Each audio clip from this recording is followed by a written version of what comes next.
same schedule. I mean, these are hard movies to do because, you know, a studio movie has $200 million and we have like the craft service budget for a day on one of those movies. So you just, you know, it's crazy. It's absolutely crazy. But you know, we wanted to pay off what was there in New York. There's a lot more iconographic locations in Los Angeles. So Times Square, Citi Field, Subway, Liberty Island. So it's pretty cool. How did you handle? Were you anticipating it being this big of a social media hit when it came out? No, what we did was we made a movie that was very strange that I thought only the genre fans would get, and then it blew up. It became this huge pop culture thing. I mean, I knew we had the horror fans, but we got a lot of the mainstream, and that's why it blew up. And Twitter blew up because we were all. It was like it was like this huge communal movie-going experience where the fans were watching it but then tweeting with the actors and the directors and writers. It was crazy. It was absolutely nuts. So no, we never anticipated it, but we're grateful for it. Now look what's happened with it. Yeah. It's like you can't go anywhere without seeing Sharknado. You're right. So do you already have plans for Sharknado 3 yet? No one's been hired, nothing's been set. We just literally finished the DVD for part 2, so I'm sure once all this dust settles, then everybody will get together and decide what's going on and who's going to be involved, if we're involved. So nothing's been set, but I mean, look, this thing can go on forever if you do it right. Right. I think the second one, definitely, we're playing with the tropes of other action genres. We do the whole plane thing, we do other different things in the film, and so we're kind of doing our own spin, but adding sharks and a tornado in it. Exactly. So I mean, they can carry this on forever as long as they find that right concept. You know, and also I think it has to be grounded with your characters. I mean, I think the reason why it works is that, you know, you had Ian and Tara in both of these movies, that they're the heart of the film, and you care about where their journeys are and what's going on. As long as you keep that going, I think that's how you keep the franchise going.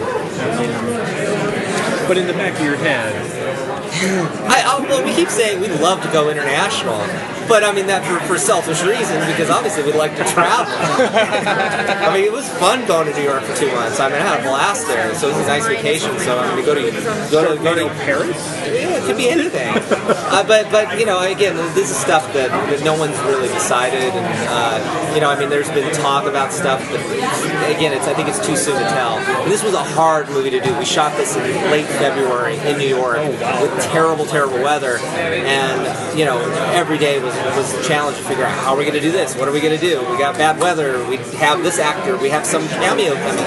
I mean, it was the first movie we were in a bubble. We could do whatever we wanted, except for the limitation of it was sunny all the time.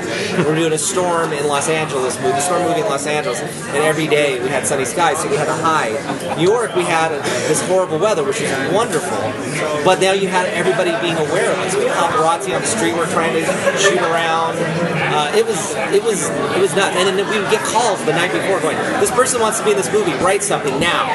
And so suddenly like going, okay, let's see, we have the massive day that we have to get in 12 hours, and then we try to figure it out and try to integrate them. It's part of the energy of the movie though too. I think if we planned this properly, if we had the time, it would be like a normal kind of studio movie where everything was just like perfect. I think the rough edges and the fact that, you know, we're running and gunning it and literally making things up on the set to try to put into the film. Who was the most unanticipated cameo that made a request to be in it for it? Have you guys seen the movie yet? Wasn't anything. No. The one person is at the beginning of the film, which I love. It's Robert Davis. We loved him. He was so great. You know, I'm trying to keep it quiet that he's in the movie, but he's just fantastic. Nice. And, you know, but everybody, there was just so many people that like Judah was tweeting that night, and he was my favorite tweet the night the first Sharknado aired. He goes, yes, I directed Sharknado under the pseudonym of Anthony C Ferrante. So then I tweeted him back, yes, I starred on 30 Rock under the pseudonym of Judah Friedlander. And so we wanted him in the movie, and then they cast him, and they called me and said, there's one line of this bus driver, like, no, we do more in the movie. I was like, yeah, so we literally took 3 characters that were at this baseball field, crammed him into one character, and kept him around for a little while longer. Because you don't want to squander Judah Friedlander. And there would be things like Robert Klein was hired as the mayor of New York.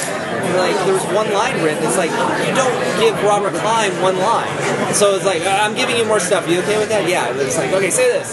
Say this. So it's cool. Was there anybody you didn't get? you know, we had a plane thing at the beginning of the movie, and we wanted Shatner and Lithgow to be in there, but that didn't happen. There was some other people that, you know, we reached out to, but every time something happened and we didn't get someone, we got somebody better. We thought it would be really cool if Henry Winkler was a cab driver, but then we got Judd Hirsch. And I can't think of anybody more perfect than Judd Hirsch to be the taxi cab driver. Right. One of the things I noticed in the first film was the kind of throwback scenes, things like I'm gonna need a bigger chopper and things like. So, are there any things like that in Sharknado 2? There's references and stuff. A lot of the Jaws stuff came from Thunder, and then on this one, there's references to Twilight Zone, Airplane. I mean, we're always sneaking things into the film.